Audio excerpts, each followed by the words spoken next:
back, everyone, to our Groundskeeper Chat series. We are live from PGMS in Louisville, Kentucky, and I am joined by familiar faces and names to the channel, but also two wonderful friends of mine, and I'm very excited to kick off the show this way. So, ladies, I will let you have the honor of introducing yourself, because if you guys listen to the Groundskeeper Chat, you know that I'm probably 2 for 10 when it comes to properly introducing people. So this is my turning my new leaf here, and I'm going to allow my friends to introduce themselves. So, drum roll, please. Oh, let's have it.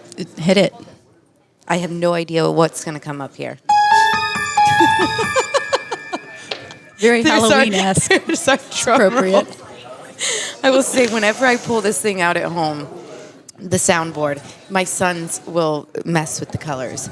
And so I never know what I'm going to get. But they've mixed their own stuff on here before, and they think that they're really cool. That is cool. So if you are a listener of our series, you've already recognized the voice, because this is probably, 4 or 5, Sun? I hope so. I think so. Yeah. I think Something so. like So I'll give you the honor now. Go ahead and properly introduce yourself. All right. Hey, everybody. I'm Sun Roesslein, stadium manager with Jeffco Athletics out in Denver, Colorado area. Wonderful. And then our next wonderful guest. Hi, Megan Sun. This is Paula Sliefert. I am the current CEO of the Sports Field Management Association, as well as the executive director for the Professional Football Field Managers Alliance. So cool. We got a powerhouse duo kicking us off today.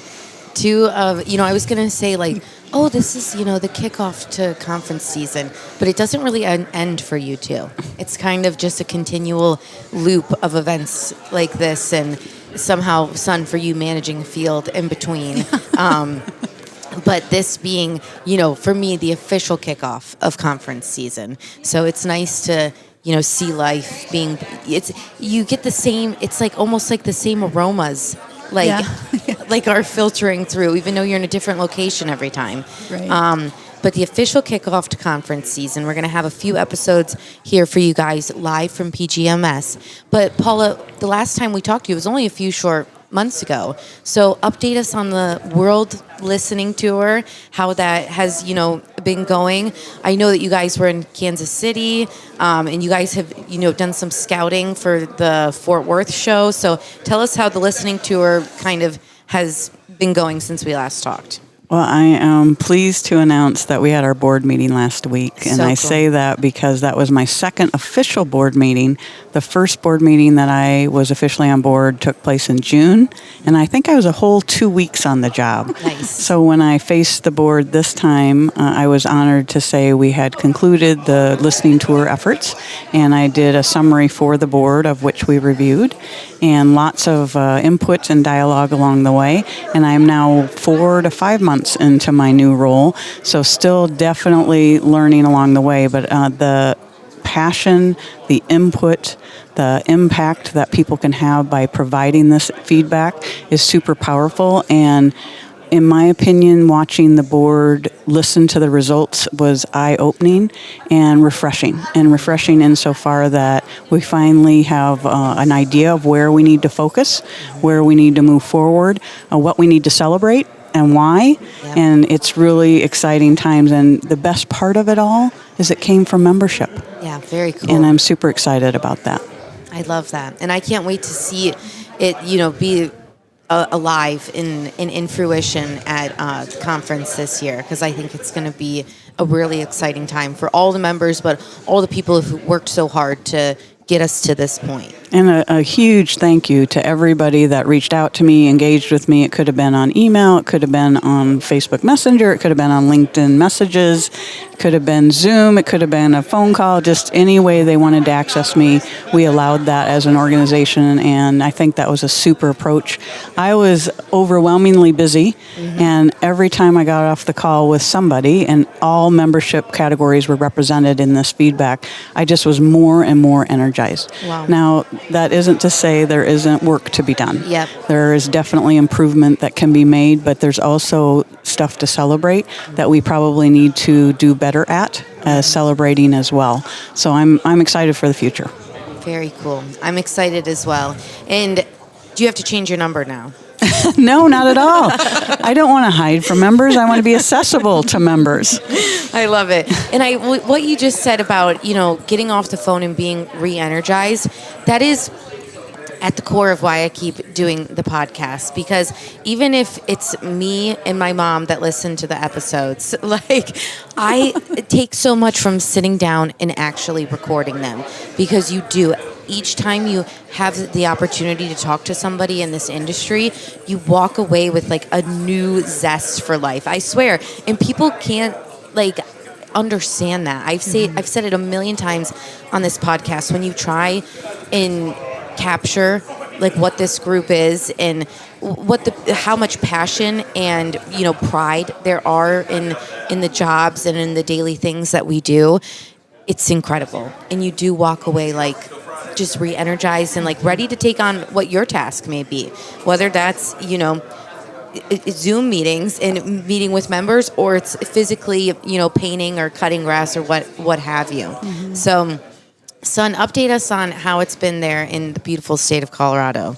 It's been lovely. We have great weather in the fall, so that makes it so easy. Goodness. What?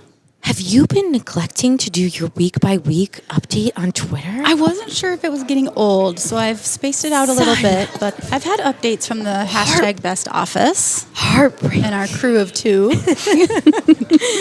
Because you used to do the week-by-week and update everyone on, and no, it was not getting old. As you can see, I've been waiting with bated breath for your updates. I did one last week. That was my most recent. Okay. Well, I will say, no shame to anybody that still uses the platform, but it is sometimes hard to go on there, and it's you don't know where your people are anymore. It's so much fodder that you have to get past. So we've been putting a lot of energy on our Instagram, which I know that makes us sound everyone's been on Instagram since 2013, but really the turf industry was on Twitter for a long time. Yeah. It was like a message board almost. Yeah, it was that forum where everyone just shared ideas, and I hope maybe we can get back there one day or find somewhere else where those kind of conversations can happen. But it's been the last couple, months, it feels where are the conversations happening? Yeah, it's been a little quieter. So you're saying we need to go to Turf Instagram, yes, rather than Turf Twitter. Okay, at least for the pioneer content, I can tell listeners that's where a lot of our energies are going. Okay. So that's where I just feel people are interacting with it more positively, or just seeing it as a whole. Okay. I feel you have to put money behind every post you do on Twitter now for people to see it, because I'm an avid follower of Sports Turf Sun, at Sports Turf Sun, and it didn't come up on my feed. You know what I mean? Yeah. It's very interesting. It is. But I'm glad to see that the fall season is off to a good start. Yeah, we're actually starting to wind down a little bit. Okay. This is week 9 for our football season. So there's a little bit of light at the end of the tunnel. Yep. We are lucky that we have 3 different football teams that will go late into the playoffs. Okay. So we're not quite wrapping up yet, but it'll start to slow down. We just wrapped up girls flag football this last Saturday. Fun. 12 games, 6 on each field all day long. It was a doozy, but a good cap for that sport, which is growing fast, and that's been a wonderful thing to get to witness. Yeah, that growth and opportunity for the kids, for the athletes. My nieces have been doing that, and it really is amazing. Because when I was in school, it was like the powder puff football game. That's the only interaction girls could have with football. Was like this.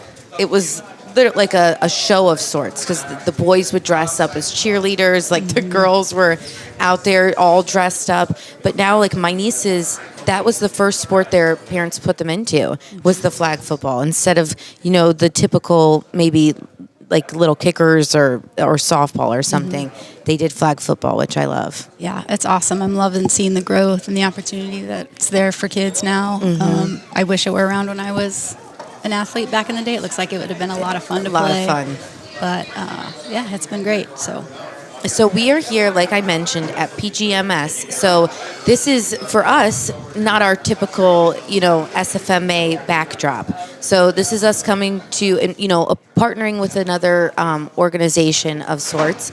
And how important has that been in your guys' careers to have that diversity in not just being siloed with one organization or one group of people? How important have you found that getting involved in these, other associations or things that are, parallel to our industry, or they just have that, synergy, as I would say. How important has that been for you guys to be involved in these different, groups and make sure that you can kind of bring them all together at the end of the day? Yeah, I can tell you it transformed what I did in my old role. Yep. And for sure, I embrace everything we do in the industry and welcoming the perspectives from the different organizations. They're all coming at it from a different angle, broadens your thinking. Yep. And it also makes you pause because some things that you hear are surprising and you didn't know that grounds crews were faced with that. Yep. And it's interesting because now when I go to stadiums, as an example, I'll say, so is your responsibility just the field, or do you have to take care of the outside of the field, like snow removal on sidewalks? And sometimes the answer is yes, and sometimes the answer is no. But their eyes are wide open. And just last week I asked that question in Denver, and he said to me, I'm glad you asked that question because I'm the director of grounds. Oh, wow. Yeah. And so while they have skilled labor on staff to help them with those other elements, and the field is paramount and front and center, they still do have some other responsibilities. Not all of them, but some of them. What I'll tell you is I'm a super, super fan of PGMS. Yes. I was honored to be the very first supplier board member, and I served 6 years. And so again, that transformed my thinking, and I think I contributed to the group and have embraced them ever since. And so we have openly talked with their board members about closer collaboration and what that means, because we still have unique identities, but we can lift each other up for the green industry. I can say the same for the other organizations like NRPA, NALP, City Parks Alliance, Project Evergreen, things like that. All of us are coming at it from a different angle. And from what the most part is, the thread that goes through it all is everybody's trying to do their best and lift the green industry up. And so that being a part of that movement, regardless of which group, is awesome. I think SFMA can only become stronger by understanding these perspectives and seeing how we can help each other. And we also are talking with GCSAA. Yeah. And so there's the supplier community and the professors out there, they cross over massively with those two groups. And so what's there that we can help grow together? And so that's all really intriguing and interesting, and I'm looking forward to the path forward. Definitely. And Sun, do you have anything to add to that one? Well, I mean, we all know that Paula's like the most connected person in the green industry, pretty much in the entire world. I'm not sure that's true, but I appreciate it. Absolutely. I would just echo what you said. You know, we grow stronger when we bring things together, when we support our members, especially when in their daily jobs, because I think it's very rare that somebody just does one thing. Yeah. And so to be able to lean on experts in different parts of the industry, like we're the experts at sports fields management, right? Yeah. These folks are experts on campus, beautification, et cetera, GCSA. Like, we all have something to learn from each other. And the more we learn, the better we get. So I think that's kind of the goal, right? Well, and it's just incredible what you can learn from organizations like PGMS, but also just having your ear to all the different ones that Paula mentioned a few. Because, I think I'd already been doing this job for 4 years. And James Halavity said, have you talked to Eric Harshman yet? He might be a really cool person to talk to. Mm-hmm. And he had, experience in sports turf. He worked with the Louisville Bats for a long time. But then he was over at a university for a bit.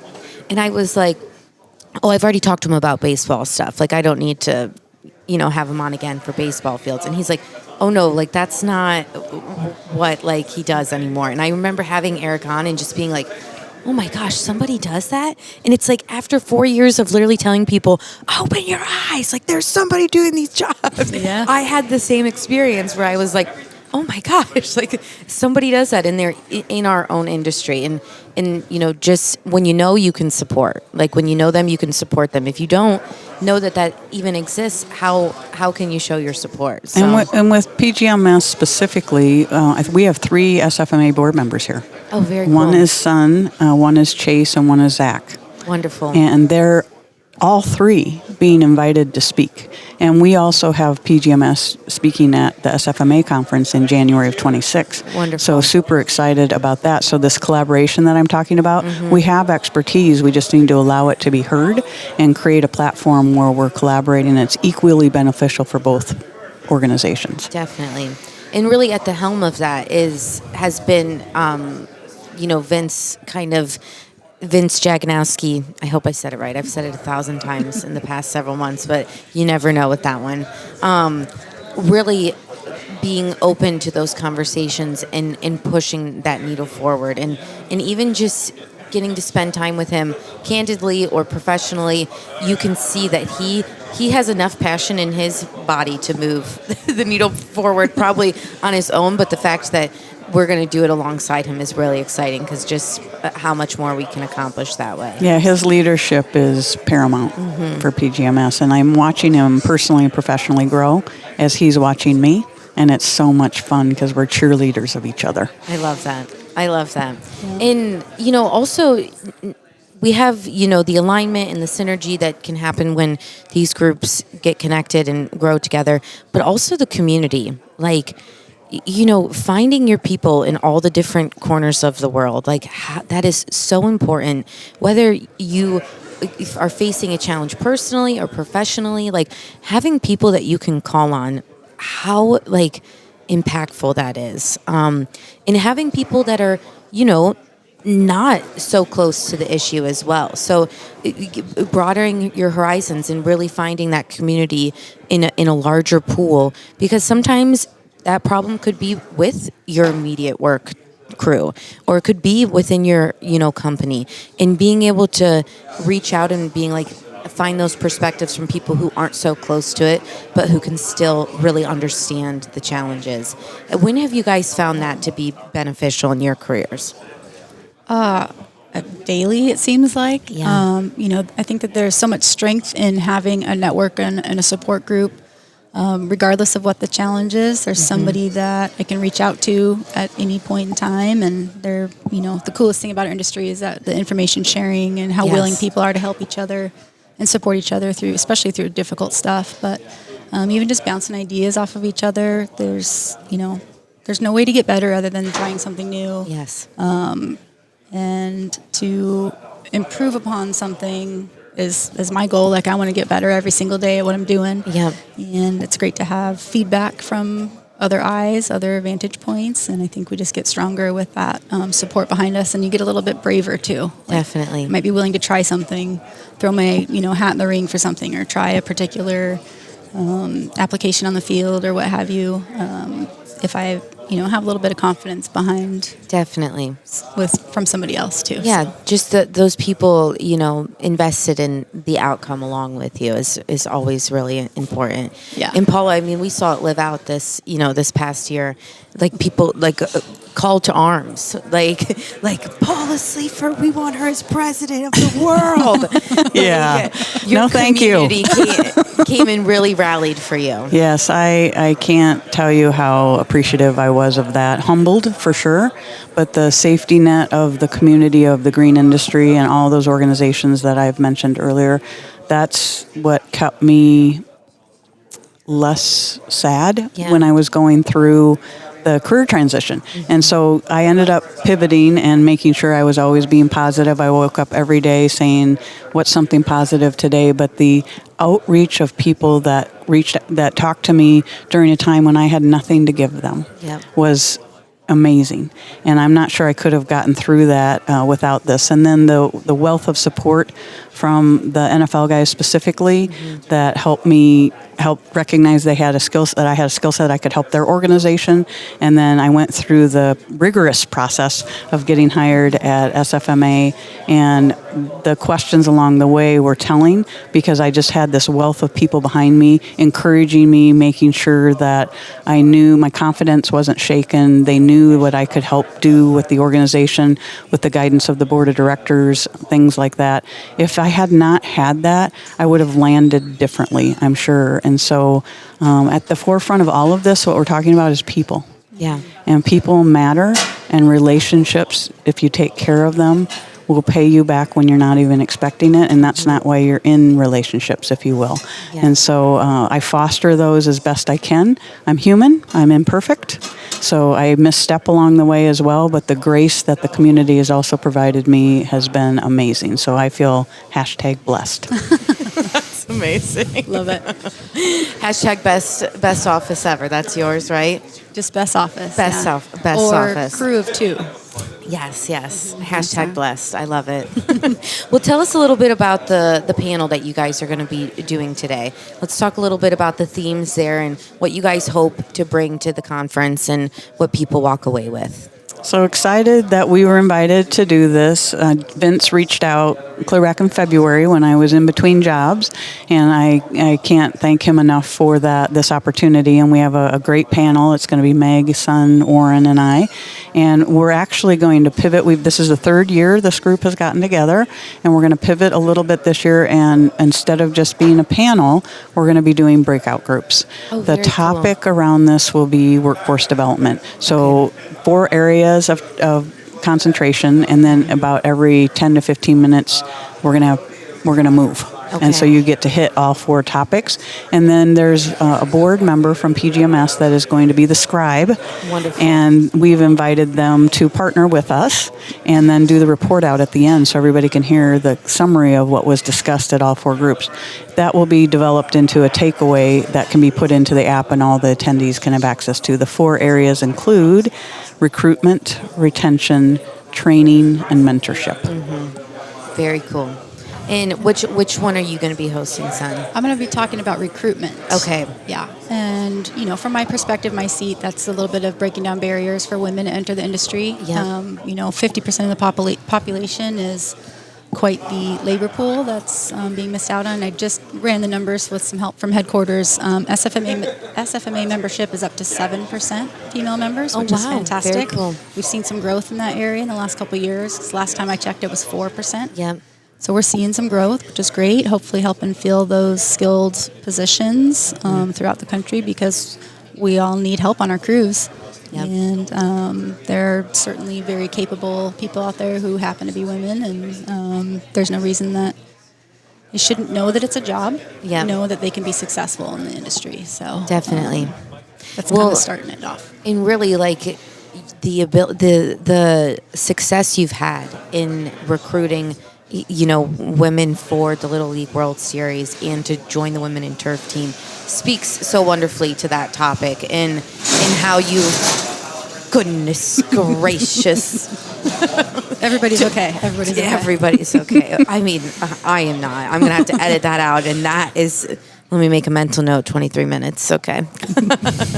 And just, how successful that's been to not only, hit those points that you said, for people to know it's a job and that you can be successful, but really that second point, to have that see it, be it, to be in that group and say, if this is your first day on the job or you're 2 years in, to see people like Sun who have had, 20 years under their belt, and they still come to the table with this vivacious, energy and excitement for the gig at hand is, I think, the most powerful element of that group and the community, of course. Yeah, I was going to say, it kind of goes back to having that network of support, right? Like somebody was there for me early in my career to kind of nudge me along and support me along the way, and to have that opportunity to give that back to the next generation of emerging professionals is a real honor, definitely. I love it. And then what topic will you be moderating? I will be moderating the mentorship topic. Love it. And I love that topic because I've been both a mentor and a mentee, but I also am going to introduce the idea of a champion. Okay. And so I think that's different than the other roles of mentor-mentee. And I think all of them have helped me throughout my career. And when I say that, I was in automotive prior to the green industry, and I still have a massive network in automotive. Surprise, surprise. So whenever I have automotive issues, I make some phone calls. I love it. And I get advice, which I'm seeking, and things like that. So I'm very excited about that because I like the attitude and the philosophy of continually curious. And so I will tell you, when I was in formal programs as a mentor, I think I learned as much from my mentee as they learned from me. And while it was a structured program for only a handful of months, 6 to 8 months, of those, I can say 3 of them, we are still visiting today. We still set time to talk and connect today. So it's something that I invest in gladly, and it's something that I adore to do and give back, but I get as much from it as I give. And so the idea of champion for me is who's talking about you when you're not in the room. I love that definition. And I'm not sure I had enough champions in my time in the green industry, and so I'm seeking for more champions in that arena that can help you personally and professionally grow. In talking about you positively. Correct. That is correct. Asterisks. That is correct. Yeah. I love it. And Doug Schattinger with Pioneer, obviously. That's silly that I felt like I had to introduce. Who's Doug? I don't know Doug. Goodness. How do you say that? He will not like that. He's always struggled with the word champion because that's something that the Women in Turf team has always kind of coined, in the sense of like, these are the people that have helped us get to this. Instead of calling them sponsors or, a support group or what have you, we've always referred to them as champions. But I love how you phrase that. It's the champion is not taking any credit. That's what he always has struggled with. Like, I don't want to take any credit from the Women in Turf team or someone like Sun, because at the end of the day, they got themselves there, and I was a cheerleader or somebody supporting those efforts. But I love how you defined that, because that's not taking anything from that person. But I love that you can change somebody's career if you are championing their entire brand, as I like to call it, talking about them positively when they're not in the room. I love it. And I've seen that unfold for others, and I don't know that I recognized it at the time it was happening. Yeah. And so a mentor, in my opinion, they're vested in what you want to do for the next step, and they help you work on a plan to get to that next step. A champion's a step back. You are right. They're still positive. They're watching from a distance. They're maybe guiding a little bit, but somebody else is working with you on the tactics of how to get there. I love it. That is very cool. Okay, so Sun and I have already kind of started this yesterday. We had our official, this is what I've been waiting 27 minutes to get to, folks. We had our official book club update last night. So we wanted to check in with you, because on our episode we talked books for a little bit. So what have you been reading this summer besides the World Listening Tour? All those DMs and all of that. Yeah, the listening tour is a book itself. Yes. And just ask the SFMA board of directors, because they were teasing me last week that I killed a tree for the printouts that I handed them of the results that they can start using as guidance for the strategic plan moving forward. I'm a huge Meg Robbins fan. Okay. And so I'm deep into let them theory. Oh, yes, we talked about that last night. And while I am reading the book, I'm not reading it to get through it. I'm reading it and then setting it aside and reflecting, and then testing myself if I'm practicing some of the stuff that is being offered in that book. That's the hard part. Yeah. And so I literally am approaching it that I'm not going to the next section until I start a little bit practicing what I've already read and bought into, for sure. And it's like, it's like a duck, water off your back. And so the whole let them theory is control what you can control and just accept those things around you that you can't. You can't change the weather, so why get mad at it? Right. Yeah. Yep. And we talked about that at a really important time. I think we had already stopped recording, but I did cry on a Zoom meeting with Paula. Yes. And I have a little window in my office where people can see, and I was, of course, perfectly situated in front of it, and people thought I was like getting fired via Zoom, even though I was in the office. No way. Oh my God. No, we were connecting. Two people came up to you and they're like, "What just happened?" I was like, "Nothing. Leave me alone." And then I probably should have clarified, because that's when it was like, did she just get a bad review or something, like on Zoom? Why, Not at all. Why it would be via Zoom when I was in the office? But No, hilarious. it was the connection that we created. And you chose with me, and this is a blessing in my life, to be vulnerable. Yes, And when you chose to do that, that took courage. definitely. And so I was happy to stay on with you and visit through a very difficult topic. And I can't even express to you how much I appreciated it at the time. Same, because you gave me an opportunity to give back. Definitely. In that you did. And Sun was another one that and that's what I mean when I talk about that community, especially for me this summer. It was, I needed people that were far away enough from it. Like, when you talk to people that are personally affected by the same thing, it's hard for them to come to it and offer support in the way that you may need at the time. And so I think Sun was one of the ones I shared the happy news with at the start, and then Paula, she got the other end of it. And that's what we're here for. Absolutely. Right? We're here for each other, for sure. Definitely. 100%. And so to both of you, again, I appreciate your friendship and Same. what this industry has given me in that sense. I'm like, man, they really suckered me in. I'm never going to be able to leave. I'd have no friends. That is probably also not true, but what I can tell is you're definitely making an impact. You're creating noise, and you're giving visibility to a role in the industry that rarely gets it in a formal way. In the podcast and the ongoing podcast, that's all you, Meg. I appreciate And so that. we need to celebrate that. We need to appreciate celebrate you. And that's effort. And hopefully you're feeling some of the rewards. But to continually do it and the tenacity week after week, day after day, I don't know how you do it without questions already written down. I know, that is Doing it. It's super impressive. People, they probably when they sit down, Paula asks, she's like, "Do we know what the question?" And I'm like, "No." I have no idea what I'm going to ask.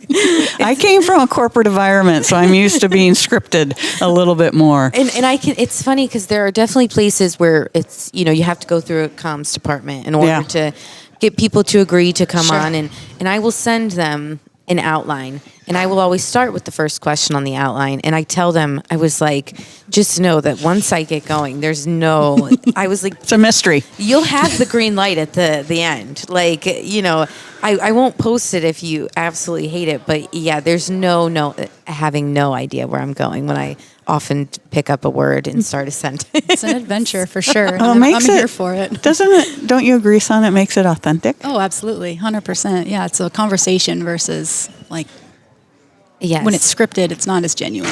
Well, and Definitely, it makes everyone, operate on this piece of paper. So I've always found that if I have to follow an outline, I'm thinking about how I'm going to phrase the next question while you're responding to the last one. Sure. And I could be missing the golden nuggets in there.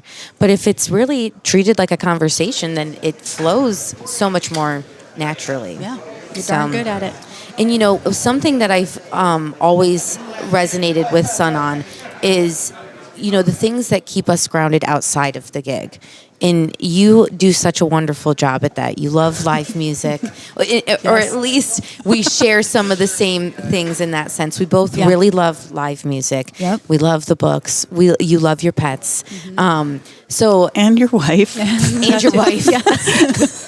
Numero uno. Yes. I couldn't do the rest without her support and her blessing as Yeah, well. Truly. she's your champion, that's for sure. Yeah, Truly. definitely. Truly. Always in my corner. I love that. Yeah. And so what are the things that have been fueling you this past year as you've kind of passed the baton and maybe had some more time to invest in those things outside of the gig? As you pass the baton of the presidentship is what I was referring to. But Sure. Yeah, so that's changed a little bit this year.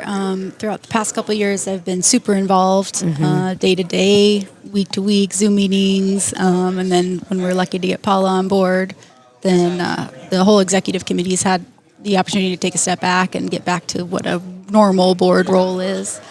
So that's been great, getting a little bit. I feel like I'm only working 1.5 full-time jobs instead of 2.5, because our job is definitely more than one. 7.5 at times, I felt like for you. Yeah, it was, it was an adventure. I absolutely learned a lot, and I wouldn't change any of it for the world. But I'm happy to have the opportunity to pass the baton on. I think Adam's doing a killer job leading the association this year. Lucky to get to work closely with him the last couple of years and hopefully mentor him a little bit in what was coming his way, sort of.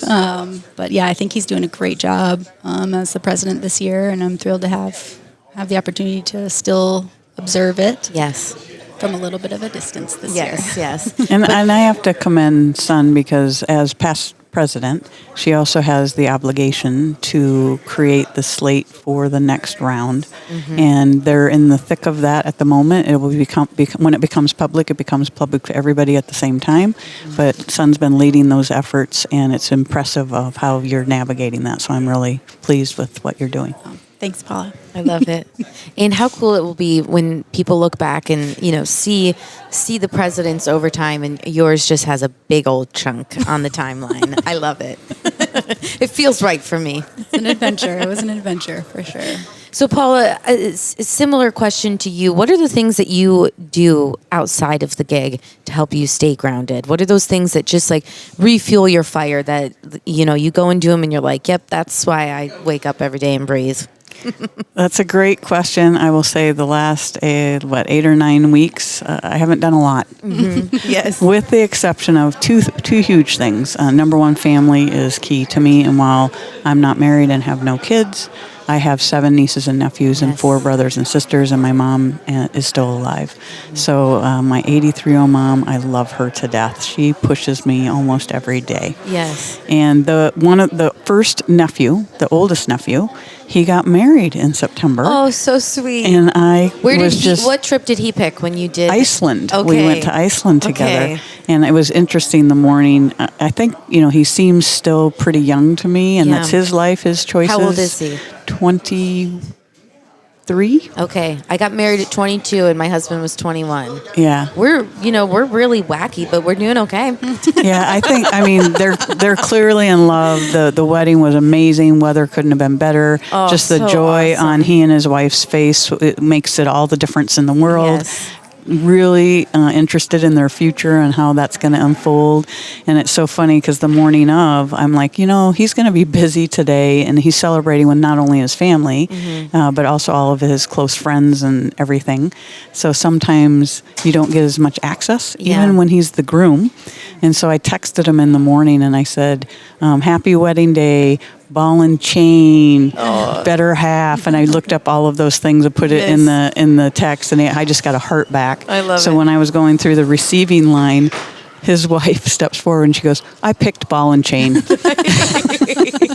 And so I know that they were talking about that. I thought it was cute, sweet. but I wanted them to know that I was with them the whole day, but not in the way, Yes. And then the second thing I was able to do personally is I still love travel, and while business travel is a little bit different, and I'm really thankful for that as well, I also finally took a personal trip.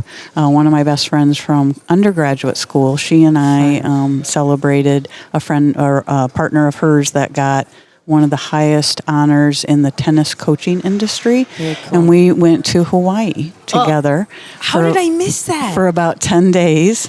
And it was amazing. So I got to go swimming at night with the manta rays, and a manta ray touched me, by the way. Goodness. Went snorkeling, went to the National Volcano Park. That was in between the volcano going off, in between the explosions or eruptions, I should say. And we went to Maui. We got to go to the North Shore, watch the surfers. We went to Mama's Fish House. Anybody going to Maui, make reservations for Mama's Fish House way early. I would go back in a heartbeat. Wow. We were one of the few groups there that weren't honeymooners. I love it. So it's definitely a honeymooner spot, but surrounded by love. With an old friend, that is close to a honeymoon that I like. Just Marla is that love that you have. Marla and I play basketball together as undergraduate. I love it. And when I say Marla and I play basketball, Marla played basketball. I was often writing down stats. Nice. I love it. I used to refer to myself as a bench warming junkie. Exactly. But because I was a junkie in the sense that I loved warming the bench. I'd rather be on the bench chit-chatting, yapping with my girls than on the court any day. Shocker, Meg. Shocker. Well, what was interesting is we came from different cities, so we met in Kona on the Big Island. But when we were going over to Maui, again, fortunate that this was all planned in February, and then I get the job, and then I go in September. I'm like, hey, sorry, everybody, I'm going on vacation. We weren't on the same flight, so when I was sitting in the airport waiting to go to Maui, there's these two ladies that sat next to me, and I found out they were also friends, but they were speaking German. So I totally get jazzed about that as well. So, of course, I don't know if this is rude or not, but I needed more courage on my end. But I finally turned to them after a good 5 to 7 minutes and said in German, is this your first time to Hawaii? And it was the shock and awe on their faces because I know everything they just said. So cool. And they're playing back in their minds. And so that also gets me jazzed up. Anything around where I can connect what I studied to hearing it in just an uncommon place, I should say, a common place in the airport, but I wasn't expecting that in Hawaii, and it was amazing. So blessed, #blessed, that I got to do that trip. And again, Marla and I have known each other 30 plus years. We went through college together, and we've been really best friends since. Oh, that is so sweet. And just hearing about that just filled my cup. And before I let you guys go, what is the next niece or nephew trip? Is that one coming up? Is somebody graduating soon? Yeah, so Jackson is my next nephew. Okay. So he's the next one up. And I'm pushing him because they usually have to tell me by December of the year prior to them graduating. Okay. And he graduates in May, in 25. And so he's thrown out a couple of ideas. And so I won't know for sure until December-ish when I pin him down. I think he doesn't want to be pinned down. Yes. And he's already been coached by the other three. So 2 nieces and a nephew I've already gone with. I love it. And they know that it's not a relaxing vacation. Paula likes to be active and go do and experience things. Yes. And my favorite one was Kylie says to Jackson, "You're going to have to eat weird food." And so food's a thing, but when you're in an area of the world or the country, you need to try the local cuisine. That's a part of the experience. Anyway, so I'm very excited. I don't know yet, Meg. Okay. I'm very excited to find out where Jackson's. This is exciting. We get to check back in and follow up with you on that one. And Jackson is also much taller than me, as is Chase, my first nephew that went with me. So I'm just curious where his desires lie. Yes. I'm excited.